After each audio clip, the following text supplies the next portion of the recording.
السلام علیکم۔ 14 فروری 2024 یعنی آج ویلنٹائنز ڈے ہے۔ مجھے معلوم ہے کہ ویلنٹائنز ڈے منانا ہمارے معاشرے کا حصہ نہیں، لیکن بھائی ہمارے معاشرے میں پہلے سے جو کچھ ہو رہا ہے کیا وہ اس کا حصہ تھا؟ کیا جھوٹ، فریب، دھوکے بازی، ڈاکہ، چوری، جبر، انسانی حقوق کی خلاف ورزی، آئین شکنی اور لا قانونیت ہمارے معاشرے میں جائز تھی؟ بالکل بھی نہیں، بلکہ ہمارے آئین پاکستان کی جو لائنیں شروع کی ہیں نا، جہاں سے شروع ہوتا ہے وہ میں آپ کو پڑھ کر سنا دیتا ہوں کہ تمام کائنات کی حکمرانی اللہ تعالیٰ کے پاس ہے اور اقتدار عوام کی منشا کے مطابق ان کے منتخب کردہ نمائندوں کے ذریعے ہی کیا جائے گا اور یہ ایک مقدس فریضہ سمجھا جائے گا۔ تو کیا آج تک ایسا ہو سکا؟ کیا آج تک عوام کے منتخب کردہ نمائندے حکومت بنا سکے؟ اور اگر بنا بھی لی تو وہ حکومت قائم رہ سکی؟ بالکل نہیں، بلکہ آئین شکنوں نے ضمیر کے سوداگروں کے ساتھ مل کر ہمارے معاشرے کو تہس نہس کر دیا۔ اس لیے جب اتنا کچھ ہو سکتا ہے تو پھر میں بھی ویلنٹائنز ڈے کی مبارکباد دے سکتا ہوں۔ تو سب سے پہلے میں اس ویلنٹائنز ڈے پر مبارکباد دینا چاہوں گا ان لوگوں کو جو مریم نواز کے باوجی کی محبت میں اب تک ووٹ ڈالے جا رہے ہیں۔ جی ہاں، الیکشن ہوئے تھے 8 فروری کو، آج 14 فروری ہے۔ 6 دن گزرنے کے بعد بھی میاں صاحب کے چاہنے والے انہیں مسلسل ووٹ ہی ڈالے جا رہے ہیں، تو سوچیں کتنا عشق ہوگا ان کو نواز شریف سے۔ تو یہ لازوال محبت کی شرمناک داستان ہے جو پاکستان میں رقم ہو رہی ہے۔ اس سے زیادہ ننگی محبت تو میں نے اپنی زندگی میں نہیں دیکھی، اس لیے میاں صاحب کے چاہنے والوں کو مبارکباد دینا بنتی ہے۔ اس کے بعد خود میاں صاحب جنہوں نے اپنے چاہنے والوں کی باتوں میں آ کر اپنی سیاست، عزت اور تھوڑی بہت جو ان کے ووٹرز کے درمیان ان کی اہمیت تھی وہ بھی ختم کر لی، جس کی گواہی مطیع اللہ جان صاحب دیتے ہوئے لکھتے ہیں کہ نواز شریف اب کبھی بھی وزیر اعظم نہیں بن سکیں گے اور نون لیگ بھی کبھی حکومت نہیں بنا سکے گی اس کے بعد جو بننے جا رہی ہے۔ نواز شریف کے ساتھ باقاعدہ ہاتھ ہو گیا ہے۔ شہباز شریف کی بھی آخری وزارت عظمیٰ ہے جس میں آصف زرداری کا ایوان صدر حاوی ہوگا اور پارلیمنٹ اتنی کمزور ہوگی جیسے کوئی صدارتی نظام۔ خیبر پختونخوا کے علی امین گنڈاپور سے پنجاب کا شہباز شریف نہیں بلکہ سندھ کا سربراہ براہ راست ڈیل کرے گا۔ تو محبت دونوں طرف برابر کی تھی، دونوں اطراف نے اپنی عزت، ساکھ، اہمیت، حیثیت ایک دوسرے کے لیے ختم کر دی۔ خیر، مطیع اللہ جان صاحب آگے کہتے ہیں کہ میاں صاحب ہمیشہ سے ایک باپ تھے، قومی لیڈر نہیں، اس لیے بہت ہی کم پر راضی ہو گئے، اس شرط پر کہ جس طرح میری بیٹی کو میری آنکھوں کے سامنے ہتھکڑی لگائی گئی اسی طرح میری آنکھوں کے سامنے اس سے پنجاب کی پہلی خاتون وزیر اعلیٰ کا حلف بھی لیا جائے۔ ایک باپ اپنی بیٹی کی خوشیوں کے لیے کتنے خواب دیکھتا ہے، مگر ایسے لیڈر کی قوم جن ڈراؤنے خوابوں کے گھیرے میں ہوتی ہے اس کا اندازہ ایک ڈیلر کیسے کر سکتا ہے؟ یعنی مطیع اللہ جان صاحب نے بھی کھلے عام بہت ہی دو ٹوک الفاظ میں نواز شریف کو ایک ڈیلر کا خطاب دے دیا۔ تو نواز شریف کا قصہ تمام ہو چکا ہے، ان کی سیاست کا خاتمہ ہو رہا ہے، وہ اب کبھی پارلیمان میں نظر نہیں آئیں گے۔ غریدہ فاروقی کے اسٹائل میں کہہ دیتے ہیں کہ نواز شریف ختم شد، خدا حافظ نواز شریف۔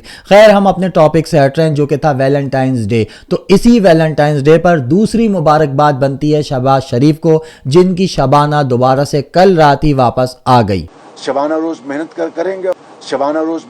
کریں گے اور کیونکہ شہباز شریف ایک بار پھر اچکن پہننے جا رہے ہیں تو شبانہ جو انہیں چھوڑ کر چلی گئی تھی واپس آ گئی ہے۔ ویسے یار یہ شبانہ بہت لالچی عورت ہے۔ شہباز شریف جب تک وزیر اعظم رہتا ہے یا وزیر اعلیٰ رہتا ہے شبانہ روز محنت کر رہی ہوتی ہے، جیسے ہی شہباز شریف سے اقتدار چھن جاتا ہے شبانہ بھی فرار ہو جاتی ہے۔ اور دوسری بات یہ کہ شبانہ کی روز محنت کا آج تک اس ملک اور قوم کو کیا فائدہ ہوا؟ کچھ بھی نہیں۔ شہباز شریف کو ہوا ہو تو الگ بات ہے، یہ ان کا ذاتی معاملہ ہے۔ پھر یہ شہباز شریف کیوں بار بار قوم سے شبانہ کی محنت کا ذکر کرتا ہے کہ شبانہ روز محنت کرے گی تو ملک ترقی کرے گا؟ اب تو شہباز شریف کو اس بات کا اندازہ ہو جانا چاہیے کہ شبانہ کوئی محنت وغیرہ نہیں کرتی، اس کو بیوقوف بناتی ہے۔ لیکن یہاں شہباز شریف کی شبانہ سے محبت کی بھی داد دینی پڑے گی، جو ہر بار اس کو بڑے دل کے ساتھ قبول کر لیتا ہے باوجود اس کے کہ شبانہ ہر بار اسے دھوکہ دیتی ہے۔ اب ایک اجتماعی مبارکباد، بلکہ سمجھ لو سب سے بڑی مبارکباد جو اس ویلنٹائن ڈے پر دینا پڑے گی وہ ان کو ہے۔ تصویر غور سے دیکھ لیں، ان چہروں کو دیکھ لیں۔ ان کی محبت کی کہانی 1985 سے شروع ہوتی ہے۔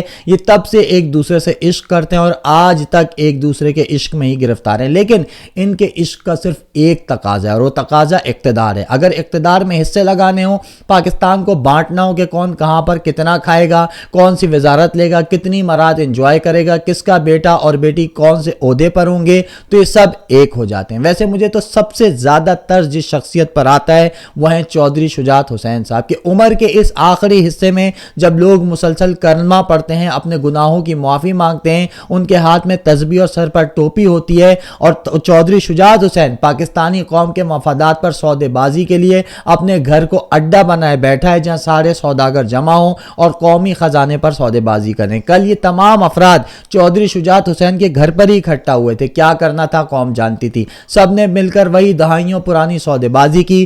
سندھ 15 سالوں سے جن کے پاس تھا انہی کے پاس آ گیا۔ پنجاب پر جو لوگ 30 سال سے قابض تھے وہ ایک بار پھر قابض ہو گئے۔ بلوچستان تو بدقسمتی سے پاکستان کی سب سے بڑی سیاسی منڈی ہے، جہاں جب جس کا دل چاہے وہ حکومت بنا لے، اس لیے بلوچستان کبھی کسی اور کو تو کبھی کسی اور کو دے دیا جاتا ہے۔ باقی رہ گئی ایم کیو ایم، تو اس نے پھر نون لیگ کا بستر گرم کرنے کا فیصلہ کر لیا۔ چودھری شجاعت حسین صاحب معلوم نہیں ثواب کما سکے یا گناہ، لیکن اس عمر میں بھی انہوں نے اپنی اولاد کے لیے کچھ وزارتیں ضرور کما لی۔ کس کو کیا ملے گا یہ فیصلہ کرنے کے بعد میڈیا سے گفتگو کی گئی، جس میں وہی دہائیوں پرانا اسکرپٹ میثاق جمہوریت، مل کر چلنا، ملک بچانا، اختلافات سائیڈ میں رکھنا، مہنگائی کو عوام سے نجات دلانا وغیرہ کا بھاشن تھا۔ اور جب پوچھا گیا کہ بھائی 4 بار تم اقتدار میں رہے مگر ملک نہ بچا سکے، اب کیسے بچا لوگے، کیسے معیشت ٹھیک کرو گے، معاشی پلان کیا ہے، تو اس کا جواب تھا کہ مریم نواز کو وزیر اعلیٰ پنجاب بنایا جائے گا، بھٹو فیملی سے کوئی صدر ہوگا، ایم کیو ایم سے جو ہے وہ میئر ہوگا، اور بس اسی کا نام ترقی، خوشحالی، سیاسی اور معاشی استحکام ہوگا۔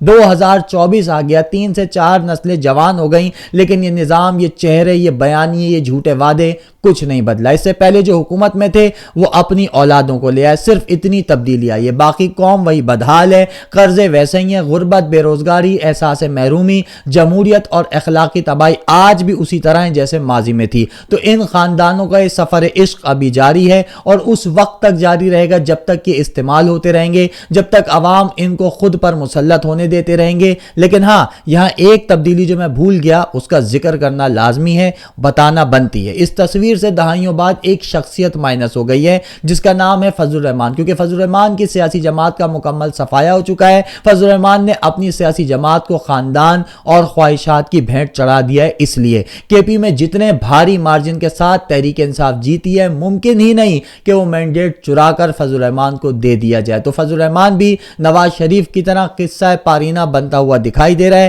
اور یہ بہت خوش آئند بات ہے کہ جس شخص نے سالوں سے اسلام آباد میں اپنی جگہ برقرار رکھنے کے لیے مسلسل اسلام کا نام استعمال کیا، اپنی خواہشات کو دین کے نام پر پورا کرنے کی کوشش کی، اور مذہب کے نام پر سیاست کو اتنا گندا کر دیا کہ لوگوں کی یہ بات ٹھیک لگنے لگی کہ سیاست کو مذہب سے دور رکھنا چاہیے۔ وہ فضل الرحمان آج سیاسی منظرنامے سے مکمل غائب ہوتا ہوا دکھائی دے رہا ہے، بلکہ خبریں تو یہ بھی ہیں کہ فضل الرحمان اب اپوزیشن میں بیٹھنے کا ارادہ رکھتے ہیں، یا ہو سکتا ہے اس کو عمران خان کی حکومت کے خلاف پی ڈی ایم نامی اتحاد کی ڈمی سربراہی کرنے پر حکومت میں سے تھوڑا بہت حصہ مل جائے۔ مگر حقیقت یہی ہے کہ عوام نے جس بھاری اکثریت سے ان کو مسترد کیا ہے، ان تمام لوگوں کی سیاست زیادہ عرصے تک نہیں چلنے والی۔ دوسری جانب یہ بھی دعویٰ کیا جا رہا ہے کہ نون لیگ کی حکومت جو پہلے سے ہی کمزور ہوگی، اس کو 1 سال بعد تحریک عدم اعتماد کے ذریعے پیپلز پارٹی گرا کر وفاق بھی اپنے پاس کر لے گی، لیکن یہ اسی صورت ممکن ہوگا جب پیپلز پارٹی اس 1 سال میں وہ تمام خواہشات اور ٹاسک پورے کرے